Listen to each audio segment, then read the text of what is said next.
Hello guys, આપણે આજે આવી ગયા છે એક જગ્યાએ જે આપણે કહેવાય છે અમદાવાદનું ત્રિમંદિર. કંઈક આવો નજારો દેખાય છે ત્રિમંદિરનો રાતે, અને ભરપૂર એવું કંઈક હાઈવે ઉપર ટ્રાફિક જામ છે અત્યારે. તો હવે શું કહેવું તમારા લોકોનું કે આ વિશાલ પટેલ આજે કેમ આટલો લેટ આવી રહ્યો છે, આટલા દિવસ સુધી ક્યાં હતો?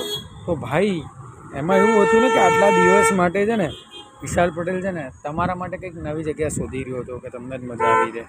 પણ આ થોડા લોંગ હેર છે, મારે હેર કટ કરાવવી છે, પણ થોડી સારી આ વખતે હેરસ્ટાઈલ શોધી રહ્યો છું. મને ઓકે કીધું કે લોંગ હેર સારા દેખાઈ રહ્યા છે, મારા મમ્મીએ પણ કીધું છે.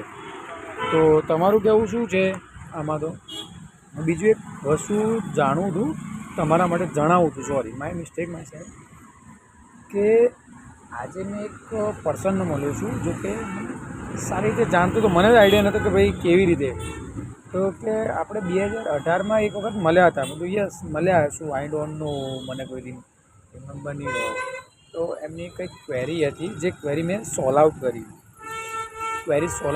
પછી મને ખબર નહીં, સડનલી મને આજે મળ્યા, મને કે એ ટાઈમની ક્વેરી કંઈક તમે સોલ્વ આઉટ કરી ને એના 10 દિવસ પછી છે ને કે એ જ વસ્તુ છે ને 5 દિવસની અંદર સોલ્વ થઈ ગઈ હતી. પણ મારે તમને જણાવવું હતું, તો કેવી રીતે જણાવું, હાઉ ટુ ઇન્ફોર્મ યુ. તો એના માટે મને નંબર શોધી રહ્યો હતો. ભગવાનની એવી કંઈક કરામત કે કર્મો સારા હતા કે મળી ગયો આજે. તમારું કહેવું શું છે કે આજે કાલે કયા બ્લોગ સાથે તો મળવું જોઈએ? તમારું કહેવું જે હોય એ મને ખાલી જસ્ટ કોમેન્ટમાં જણાવો, તો આપણે મળીએ નવા એક બ્લોગ સાથે.